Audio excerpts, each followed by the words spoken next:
Hey everyone, welcome back to my channel. If you're new here, welcome. In today's video, I'm making a pot roast sandwich and I'm also making a pistachio cream pie. I have never made either one of these. The thought just kind of popped in my head the other day and I really wanted to bring it to life in a video for you guys, and it turned out so good. Exactly how I had imagined. The only thing that I would have done different is how I did the carrots, but other than that, both of these turned out really good and I really recommend trying them. They're easy and the dessert is very cost efficient and they just taste so good. So I hope you guys enjoy this video. Don't forget to subscribe if you are not yet subscribed, and like this video if you enjoyed it. I started preparing this about 10 a.m. I just put the chuck roast into the crock pot, and then I put beef bone broth, some of the Montreal steak seasoning, and a little bit of Worcestershire sauce. And this combination is so good together. This is actually the first time I've ever made my pot roast like this, but the flavors really came together and just tasted so good. I put my crock pot on low for about 5 hours and just let that cook. Moving on to the carrots, I put the carrots in about 3 o'clock. I was so afraid that I put them in way too late because usually it takes a while for the carrots and I put them in sooner. But after 5 hours, I put the carrots in, and I chose these longer carrots. I usually do the baby carrots with pot roast, but because I was doing something a little different, I went with these. I actually kind of wanted the rainbow ones, but I just trimmed the stems off of them, and then I cut the stringy bottoms off, just the stringy part, and then washed them and stuck them in with the pot roast.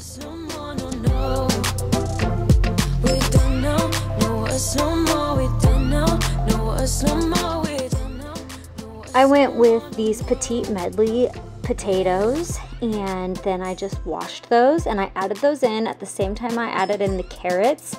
And then I also cut up onion in big chunks and put the onion in at the same time as well.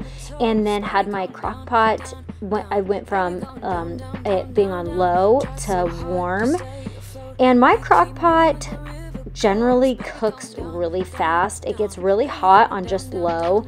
So usually I turn it to warm a little bit sooner than I did this time around, but everything turned out so good and the pot roast cooked really good and it was nice and tender.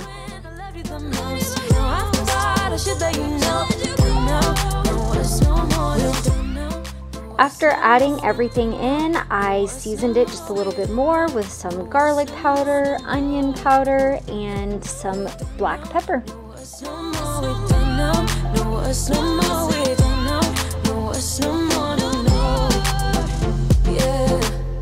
About an hour and a half later, everything was cooked, and you can see just how tender this meat is. It's just literally falling apart. It was so delicious. And I just shredded it up to get it ready to be put on the sandwiches. I chose to go with these Hoagie Rolls that I got from the bakery at Fred Meyer, aka Kroger, and they held the sandwich together really well. So I put them on broil in the oven just for a few minutes to brown them. Ours look almost burned, but that's kind of the way I wanted it. I like our bread really toasted.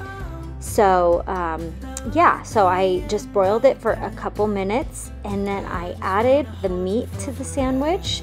I topped it with some of the onions that were from the crock pot, and then I put some provolone cheese on it and then stuck it back in the oven to broil just until that cheese was melted. Make sure you watch it because it will cook really fast on broil.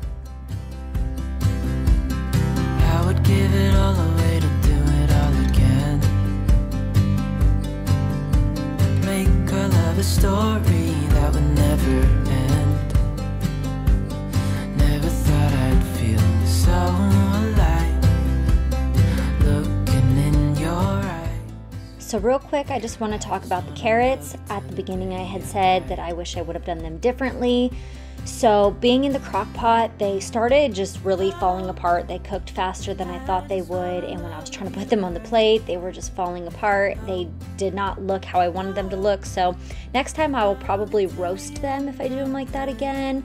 But here is the end result of the sandwich. I also forgot to show where I put some horseradish on the top part of the bun. This sandwich came out so good. I was so pleased with it, and I just was really looking to make it more of that French dip style. And it, yeah, like I said, it just came out so good, like mouth-watering good, and I highly recommend you guys try this. Now we're moving on to the pie, and I am making a pistachio cream pie. What inspired me to make this is I make a chocolate cream pie around the holidays, and I just didn't want to do a chocolate cream pie in this video. I wanted to do something else. So I love pistachio pudding, so I decided to do that. So right here I am just preparing the pistachio pudding like the box tells me to. While that is chilling, I get my oven started at 400 degrees because that is what my pie crust tells me to do. And here I am just poking holes in the pie crust as directed, and that is to prevent it from bubbling up. But mine kind of bubbled up anyway, but not too bad. And I just put it in the oven at 400 degrees for 12 minutes. And then that came out perfect. And then I made some homemade whipped cream, and that is just heavy whipping cream, some powdered sugar, and vanilla extract.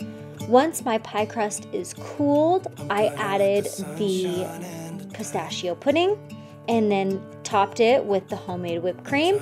And then I found at the store some honey roasted pistachios. I was just gonna go with like regular ones that were already out of the shell, but I thought those would taste good on top of it, which it actually did. It tasted so good. So I just crushed up the pistachios in a bag, and then I sprinkled them on top. Now I cut my pie right away because by this time we were already pretty much done with dinner. But I suggest chilling it in the refrigerator for at least a half hour to an hour before serving, because my whipped cream and my pudding were kind of soft at this point, and it was really hard to cut some nice looking slices. I demolished this pie trying to cut nice looking slices, but I managed to get a couple, and that is what you'll see at the end. I'm gonna let the past be filled with smoke, and I will try to fix what has been broken, and take this weight off my shoulders, cause I know yesterday ain't coming back. I'm gonna let the past stay in the cold. I will listen to the ocean, let its unsaid words be spoken, and I'll let my mind be carried by the waves. So that's going to wrap up this video. I really hope you guys enjoyed this video. I hope you got some good ideas for some dinners or desserts. And if you guys have any suggestions of things you would like to see me make, go ahead and put that in the comments below. Thanks guys, have a great day, and I'll see you in my next video.